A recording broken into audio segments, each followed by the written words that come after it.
96 இயக்குனர் இருக்கார்ல, பிரேம் இருக்கார்ல, அவருடைய ஸ்பீச் பார்க்கும்போது ஒரு பக்கமா ஒரு இன்டர்வியூல வந்து பேசிட்டு இருந்தபோது, தலைவர பத்தி ஒரு விஷயம் சொல்லியிருந்தாரு. அது ரொம்ப பெரிய அளவுக்கு வந்து மனசுக்கு நெருக்கமா இருந்தது. நெறைய சினிமாக்காரர்கள் பேசுகின்ற வார்த்தைகள்லேருந்து அது நம்ம தெரிஞ்சுக்க வேண்டிய விஷயமா இருந்தது. தளபதி படத்த பார்த்து தான் சினிமாக்குள்ள நான் வந்தேன், அப்படிங்கிற விஷயத்த அவர் சொல்லிட்டு, அவர் சொன்ன அந்த எக்ஸ்ப்ளனேஷன் இருக்குல்ல, அது ரொம்ப ரொம்ப அற்புதமா இருந்துச்சு. சரி, அத பத்தி நம்ம சில விஷயங்கள் பேசலாம் அப்படின்னு சொல்லி தோணுச்சு. இப்ப எப்படின்னா, நெறைய பேர் என்ன சொல்லுவாங்கன்னா, ஒரு ஆர்ட் ஃபிலிமோ எடுக்கிறவங்க, இல்ல ஒரு டிராமா ஃபிலிம் எடுக்கிறவங்க, அவங்கலாம் வந்து பார்த்தீங்கன்னா, ரஜினிகாந்த் படத்த பார்த்துலாம் வந்து இன்ஸ்பயர் ஆக மாட்டாங்க. கமல் சாரோடைய படங்கள பார்த்தா இன்ஸ்பயர் ஆவாங்க அப்படின்னு நெறைய பேர் சொல்லுவாங்க. ஏன்னா, கமல் சார் தான் சினிமா ஓரியன்டடா, அது சினிமாவுடைய டெக்னிக்ஸ்லாம் வச்சு படம் பண்றாரு அப்படின்னு சொல்லிட்டு. இப்ப இந்த 96 இயக்குனர் வந்து என்ன பண்ணியிருக்காரு, பிரேம் என்ன பண்ணியிருக்காருன்னா, மொதல்ல வந்து படம் பார்க்க போகும்போது, அந்த டைம்ல வந்து குணா திரைப்படமும், நம்மளுடைய தளபதி திரைப்படமும் வந்து பார்த்தீங்கன்னா ரிலீஸ் ஆகுது. அந்த 2 திரைப்படம் ரிலீஸ் ஆகும்போது, கேட்கும்போது பாடல்கள் ரொம்ப வித்தியாசமா இருக்கு அப்படின்னு சொல்லிட்டு வந்து அவங்க அம்மாவோட போய் புக் பண்ணி போய் படம் பார்க்குறாரு.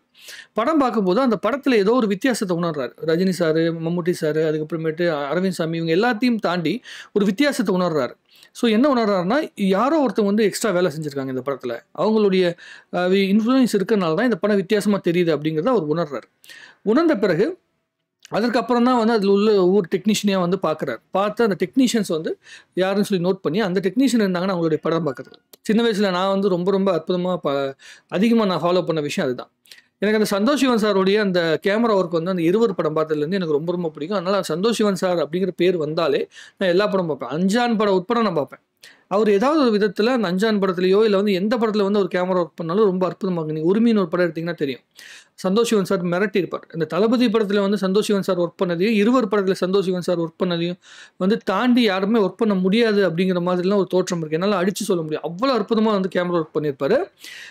அந்த மாதிரியா ஒரு டெக்னீஷியனை பார்த்து நம்ம அட்ராக்ட் ஆவறதுக்கு மிக முக்கியமான காரணமா, அந்த படத்துக்கு குடுக்குற மக்கள் குடுக்குற மரியாதை தான். இப்ப நீங்க தளபதி படத்துல ரஜினி சார் வந்து நடிச்சிருக்க விஷயத்த எல்லாருமே பயங்கரமா வந்து பார்த்தீங்கன்னா, எக்ஸைட்மென்ட்டா வந்து பார்த்துருப்பாங்க. பட் ஆனா, அது பார்க்கும்போது அந்த இது இருக்குல்ல, ஒரு டெக்னீஷியன் வந்து ஒரு ஒர்க் பண்றாங்க அப்படின்னா, டைரக்டரோ இல்ல வந்து டயலாக் ரைட்டரோ இல்ல வந்து பார்த்தீங்கன்னா, ஒரு கேமராமேனோ ஒர்க் பண்றாங்கன்னா, அத வந்து அவங்க ஹோல்டு பண்ற தன்மை அங்க இருக்கணும் ஸ்க்ரீன்ல. அது வந்து ரஜினி சார் மாரி, மம்மூட்டி சார் மாதிரி அந்த மாதிரி ஆட்கள் வந்து ஒர்க் பண்ணும்போது தான், அந்த ஹோல்டு பண்ற தன்மை வந்து இருக்கும். அது வந்து தான் இவங்களுக்கு கடத்தப்படுது. ஒரு நெறைய பேர் நான் பார்த்துருக்கேன். நெறைய ஆர்ட் டைரக்டரா இருந்தா கூட அவங்க ஒரு வார்த்தை சொல்லுவாங்க. எனக்கு மொதல்ல வந்து நான் ரஜினி சாரோட ஃபேனா தான் இருந்தேன். அதுக்கப்புறம் தான் வந்து டெக்னிக்கலான விஷயங்கள் கத்துக்கிட்ட பிறகு தான் மாறுனேன். ஏன் வெற்றிமாறன் சார் சொல்லியிருக்காரு. தளபதி படம் பார்க்குற வரைக்குமே வந்து நான் வந்து ரஜினி சாரோட ஃபேன் தான். ஏன்னா, ரஜினி சாரோட ஃபேனா இருந்துட்டு, அதுக்கப்புறமேட்டு டெக்னீஷியன பத்தி ஓரியன்டடா நான் நெறைய திங்க் பண்ண போது தான், நான் அடுத்து வந்து சினிமா ஃபேனா மாறி கொண்டு போறேன் அப்படிங்கிற மாரி அவர் சொல்றாரு.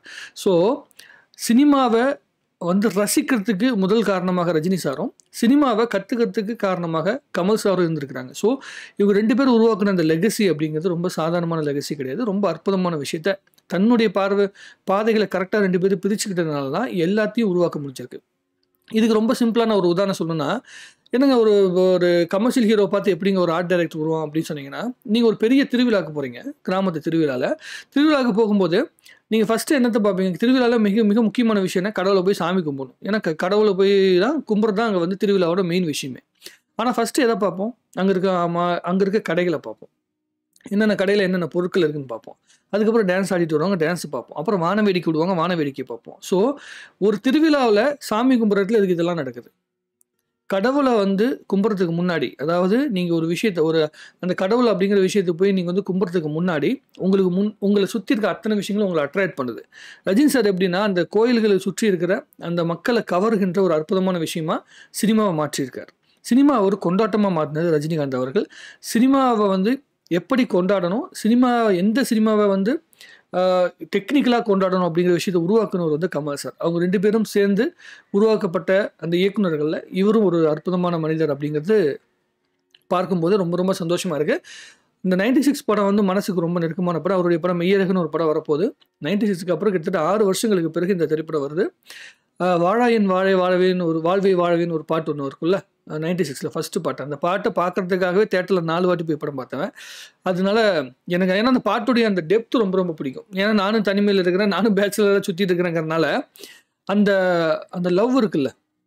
அந்த 96 படம் சொல்லப்பட்ட அந்த லவ், அந்த தனிமை அப்படிங்கிற விஷயத்த, அந்த லோன்லினஸ்ல இருக்கிற அந்த சந்தோஷத்த ரொம்ப ரொம்ப அதிகமா உணர்ந்த ஒரு ஃபீல வந்து அந்த டைரக்டர் குடுத்திருந்தாரு. அது வந்து மறக்கவே முடியாது. இந்த மெய்யழகன் திரைப்படமும் அந்த மாரி ஒரு அற்புதமான ஃபீலிங்க குடுக்கும்னு நான் நம்புறேன். தளபதி படம் மூலமாக சினிமாவுக்குள்ள வந்து அதுக்கப்புறமேட்டு சினிமாவை வந்து ஒரு அற்புதமான ஒரு விஷயமாக மாற்றி தனக்குன்னு ஒரு பாணியை உருவாக்கி சந்தோஷமான ஒரு வாழ்க்கை நகர்த்தணும். அவர் வந்து இந்த மெய்யழகன் படம் கிடைக்கிறதுக்கு முன்னாடி அவர் வந்து பட்ட கஷ்டங்களை சொல்லும்போது ரொம்ப ஆச்சரியமா இருந்தது. அவ்வளோ பெரிய பிளாக் பஸ்டர் கொடுத்தவர். ஏன்னா படம் வந்து எனக்கு தெரிஞ்ச வரைக்கும் ஒரு 6 கோடியிலேருந்து ஒரு 10 கோடிக்குள்ள தான் எடுக்கப்பட்டிருக்கும் 96 படம். ஆனால் கலெக்ஷன் கிட்டத்தட்ட 60-65 கோடி கிட்ட வந்திருக்கு. ப்ரொடியூசர் வந்து ரொம்ப கம்மியான ரேட்டுக்கு வித்துட்டா, நான் டிஸ்ட்ரிபியூட்டர் ரொம்ப அற்புதமாக சம்பாரிச்சாங்க. அதான் 33 நாட்கள் தியேட்டரில் ஓடின பிறகு கூட, தியேட்டரில் ஓடி அப்புறம் ஓடிடியில் வந்துச்சு, டிவியில் போட்டாங்கன்னு நினைக்கிறேன். டிவியில் போட்ட பிறகும் கூட அந்த படம் தியேட்டரில் ஓடி 100 நாட்கள் கடந்திருக்கு அப்படின்னா, அந்த படம் கொடுத்த உணர்வு அப்படிங்கிறது சாதாரணமான உணர்வு கிடையாது.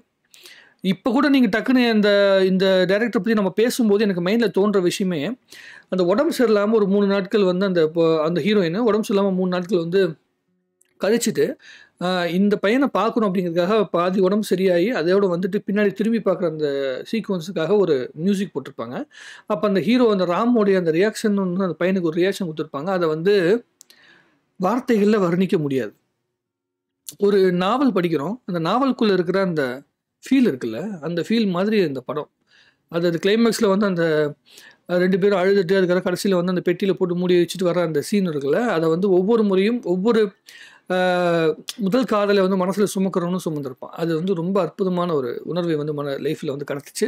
ஸோ அந்த இயக்குனர் வந்து சொன்ன வார்த்தைகளை விட அந்த ரஜினி சாரை பற்றி பேசின வார்த்தைகள் எந்த அளவுக்கு சந்தோஷத்தை கொடுத்துச்சோ அதை விட ரொம்ப சந்தோஷம், அதே அளவுக்கு சந்தோஷம் வந்து அவருடைய படங்களை பற்றி பேசும்போது நமக்கு கிடைக்குது அப்படிங்கிறது ரொம்ப சந்தோஷமாக இருக்குது. 96 படத்தை பற்றி நீங்கள் என்கிட்ட பேச சொன்னீங்கன்னா, நான் படமே 2 மணி நேரம் தான் ஓட, நான் 3 மணி நேரம் பேசுவேன். ஏன்னா அவ்வளவு அந்த படம் வந்து என்னோடய லைஃப்பில் பாதிப்பு ஏற்படுத்துச்சு. அதே அளவுக்கு பாதிப்பை இந்த மெய்யழகன் திரைப்படமும் ஏற்படுத்தும் அப்படின்னு நான் நம்புகிறேன்.